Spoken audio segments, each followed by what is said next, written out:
Les gens ne savent pas très bien ce que c'est que être critique d'art en Guadeloupe, peut-être un peu plus en Martinique. Pourtant, ben ça existe quand même depuis plusieurs décennies, voire même plus d'un siècle. Mais c'est vrai que dans la Caraïbe, on va dire que ce sont surtout et principalement les pays anglophones et les pays hispanophones qui ont commencé à faire de grandes publications contenant de la critique d'art.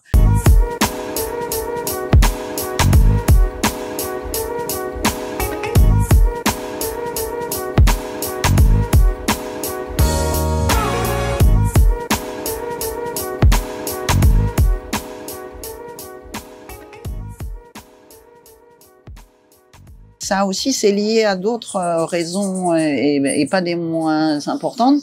C'est que ces pays, en général, ont une école des beaux-arts, ce qui n'était pas le cas chez nous jusqu'à la création de l'Exirav et aujourd'hui Campus Caribéen des Arts. Mais par contre, à Edna Mandley, en Jamaïque, à Cuba et ailleurs, ben c'est quelque chose qui existe depuis très longtemps.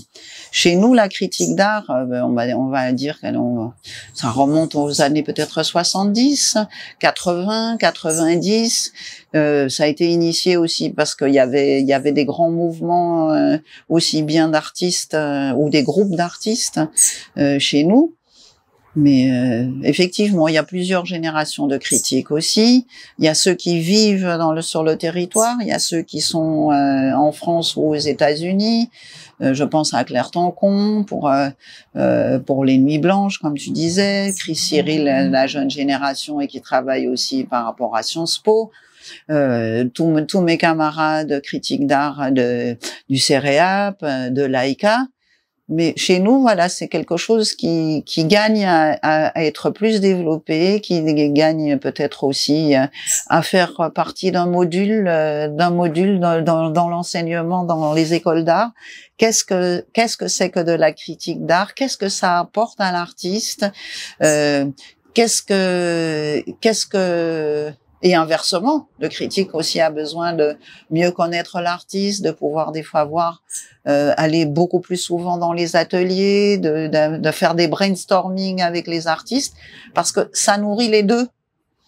Et donc, voilà, moi je suis pour qu'il y ait un développement de la critique, pour que peut-être ce soit enseigné, même si c'est pas... c'est difficile à enseigner, mais l'esprit analytique, l'esprit critique, le rapport, la mise en perspective avec l'histoire de l'art, l'histoire des territoires, les déplacements aussi des artistes. Nous, on va plus s'exposer en France qu'ailleurs parce qu'on est français. C'est pas le cas de nos voisins de la Dominique ou de la Jamaïque ou de Trinidad ou de la Barbade qui ont tout à fait des autres réseaux. Et c'est en se concertant avec nos amis de la Caraïbe, heureusement, qu'il y a une belle dynamique caribéenne dans laquelle nous engouffrons et essayons de tenir le niveau aussi. Le niveau il y est, on a d'excellents critiques dans la Caraïbe et surtout il y a un énorme travail de recherche qui est fait depuis des années par Dominique Berthet, par Laïka, par Dominique Brébion et plein d'autres, parce que si je dois citer tout le monde, on en a encore pour un bon moment. Donc c'est tout ça aussi que je voulais mettre en évidence. Et quelque part, ton média, on peut pas dire qu'il fait de la critique d'art, mais c'est une boîte à outils pour que chacun s'approprie ce qu'il arrive à intégrer, ce qu'il comprend, d'apprendre des choses et aussi de se faire son propre avis, donc sa propre critique. Pour conclure, et c'est difficile de conclure parce que j'aime bien les conclusions ouvertes, mais là il va bien falloir qu'à un moment donné, et quand on aura plus de timing sur ton appareil, ça va s'arrêter. Je dirais voilà, je dirais des mots clés, plus travailler ensemble, plus de professionnalisme dans tout ce qui accompagne aussi la carrière, la monstration, la diffusion d'un artiste, parce qu'un artiste ne peut pas tout faire. Il faut des critiques d'art, des commissaires d'exposition, des vrais scénographes, des régisseurs, des choses qui manquent cruellement chez nous, à part dans les grandes institutions en Martinique. Et puis peut-être aussi de peut-être plus penser des projets ensemble pour pouvoir mieux penser des projets individuels.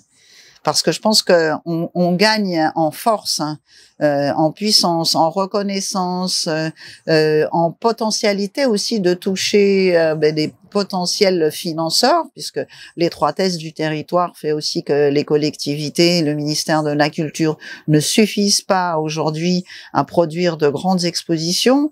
Donc de pouvoir avoir des mécènes, des entreprises, des compagnies aériennes qui soient fidèles à des projets artistiques de qualité, c'est-à-dire des projets qui ont été évalués. Une fois qu'ils ont été réalisés, on fait un bilan comptable, on fait un bilan de tout ce qui a fonctionné, et si c'est positif, on réitère, et les mêmes et d'autres sponsors ou mécènes nous accompagnent, parce que plus la vie devient chère, plus les billets d'avion coûtent cher, plus la mobilité coûte cher. En plus, on a ce problème de déplacement des œuvres avec l'octroi de mer. Donc, je pense que ça devrait de faire peut-être une charte aussi entre nous de bonne comportation, comme on dirait en créole, au sens noble du terme.